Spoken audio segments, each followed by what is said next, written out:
shit, let's get into it.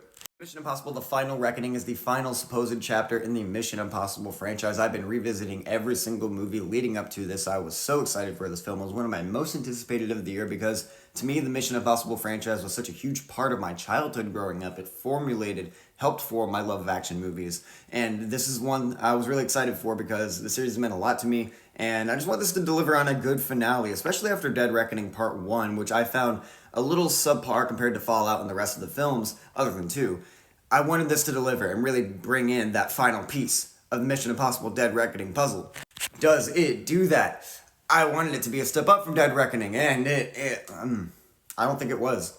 But starting off with the positives first, I do love the set pieces and the visual aesthetic of this movie. I respect the hell out of it for still going for that feel of the first Mission Impossible. I really love the aesthetic of this movie. I think it looks great. I also love that the acting is there. Like, no one is performing bad. Everyone does their jobs efficiently. And also, you do feel like the cast understands that this is something monumental, at least. I don't blame the cast or the actors for anything that I find with the character shortcomings. That plane stunt looks great. All the stunt work, all the action scenes when they're going down are very well choreographed. They're very fun to look at. They're very intense. Intense in the sense that you know actors are doing these stunts and you know it's real, you know it's on set, so it does feel good to watch. There were people in my audience, it was a pretty packed theater, and they were all really antsing up in certain action scenes, and I do like that we're getting that effect from this movie still. And yeah, the plane stunt looks great.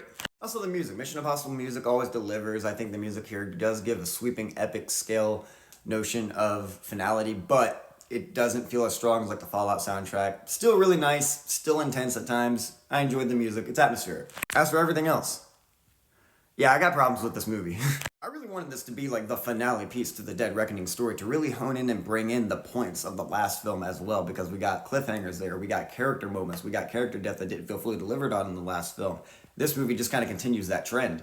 Not necessarily with death, but with finality, with the idea of talking to these characters and making them feel included, with making them feel like they've had arcs. I feel like Final Reckoning just kind of missed that entirely.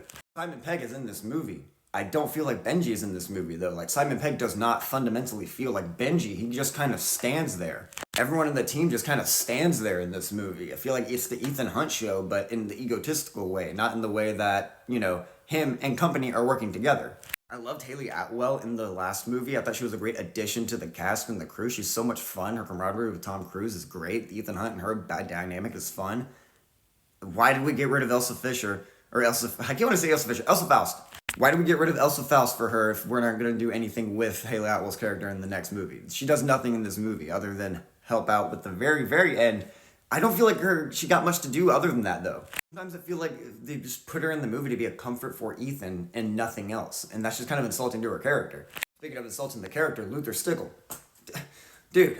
Again, when you have finality with characters, when you have moments with them, you want to have a final movie kind of highlight and enunciate the characters around it that have made it the series it is known to be. Luther Stickle's just kind of hanging out in the background. Again, we get some nice some nice dialogue scenes between him and Ethan, sure.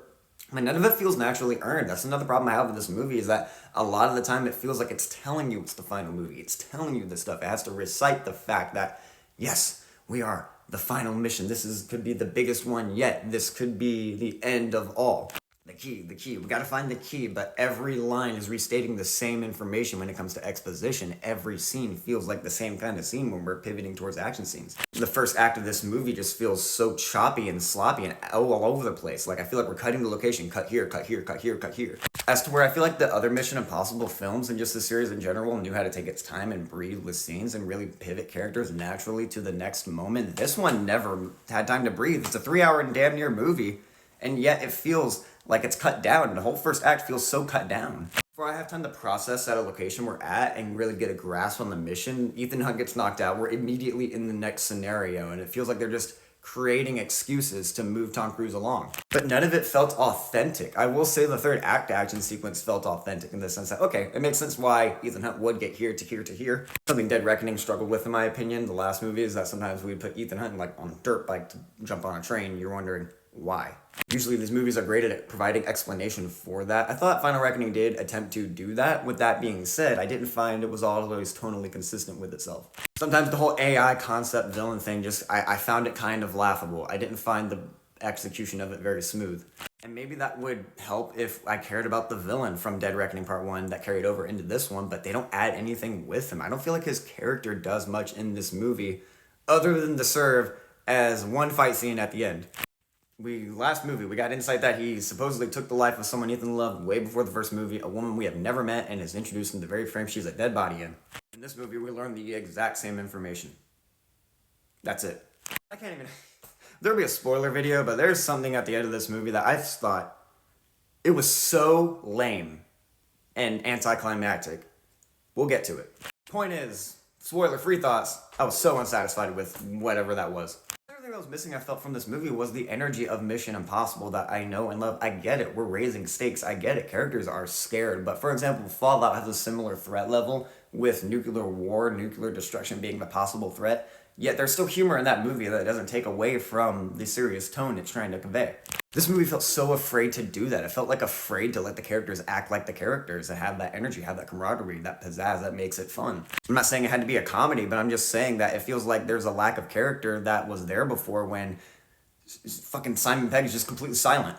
Again, where the hell was Benji throughout this whole movie? He's there, but it's Simon Pegg. It doesn't feel like Benji. The camaraderie, the energy, the dialogue is just not as sharp. He's just kind of serious the whole time. Haley Atwell's character is just kind of there to help out, but again, if you're gonna get rid of one character to supplement another one, at least make it worth it, what does she do in this movie? This movie spends so much time in its dour tone that when you have scenes that are meant to be heartfelt or human when it comes to dialogue between characters that's meant to sell stakes, it doesn't feel natural. It doesn't feel like a movie where the characters are coming together. It feels like the script is forcing these lines, but it's mostly just repetitive exposition that doesn't give us enlightenment to what's going on. And I don't mean enlightenment to what's going on with the plot, I mean what's going on in the character's headspace. That was something that was prevalent in the other films that these movies should not lack. It's what makes the action work. Moments of finality with characters don't just happen because they're a final moment with a character. They happen after you've earned it. They happen after you work for it. With this movie, I feel like sometimes they just threw closures for characters at you without earning it. They just kind of did it because they're like, yeah, it's the final reckoning. It's in the title. Duh. But you need more than that. Like, there are scenes in this movie where I should have been weeping and I was just more like, that didn't feel earned. Something especially that happens early on that felt kind of sloppy and rushed just kind of soured my mood for the rest of the movie. I was able to kind of check back in, but then the movie didn't do a great job at pulling me back in fully with its, everything else. The thing that frustrated me, I feel like I'm going so hard on this movie, I'm sorry. I praised the rest of this series as I was revisiting it, that it doesn't force interconnectivity where it doesn't need to be. It doesn't feel the need to over-explain itself with the first movie or tying characters that just don't need to come back. This movie spends so much time on characters that we don't need to bring back, that I think it creates a lack of characters we know and love getting their time to shine. I need a dude that's in a couple of shots from one of the missions in the first film to come back for exposition to deliver. It feels like forced finality, not naturalistically earned finality. That subway scene, or submarine scene is very intense actually, and the water shots are great, but I would care more if I felt like I was watching Ethan Hunt and his team more so than just Tom Cruise and company, if you know what I'm saying. A lot of the character closure felt emotionally manipulative, not earned. I found the villain super underwhelming, didn't really deliver on just bringing in intensity for Ethan Hunt, and I thought they could have just added something with him. His whole retcon with Ethan's backstory just, for me, does not work. It doesn't add anything to this franchise that it could, use. Not to mention one of the most lame climaxes to a fight I've seen in a long time. For me, personally, just what I was expecting from this. I need the characters we've grown to love to feel like the characters we've grown to love, to be consistent in that, to make a finale feel worth it. We had a few jumping off points in this series where that could feel satisfying. It kind of bums me out that this is a jumping off point we choose to stop at, supposedly, maybe. It bummed me out because it's the first time in a Mission Impossible movie where I could say that I wasn't having all that much fun. I don't know if I'm ready to say it's my least favorite yet, because that kind of hurts, but damn it. Yeah, this one hurt. What did you guys think of Mission Impossible: The Final Reckoning? Do you love this franchise? Is it your favorite? Nothing against you if you enjoyed it. I actually really hope you love this movie. I hope this movie delivers for audiences because I heard people talking about it on the way out, and I heard that it sounded like they were having a good time. So I am glad it's delivering for people. I'm always rooting for a movie to succeed. I never want to just hate on a movie to hate. I never want to not be honest with you, and this is just a moment where honesty is just the best policy, and I'm kind of bummed. I wanted to love this movie. I wanted to sing its praises to the high heavens. I wanted to be like, this is the Mission Impossible movie of ever, Mission Impossible. Such is life. Sometimes disappointment happens. It's okay.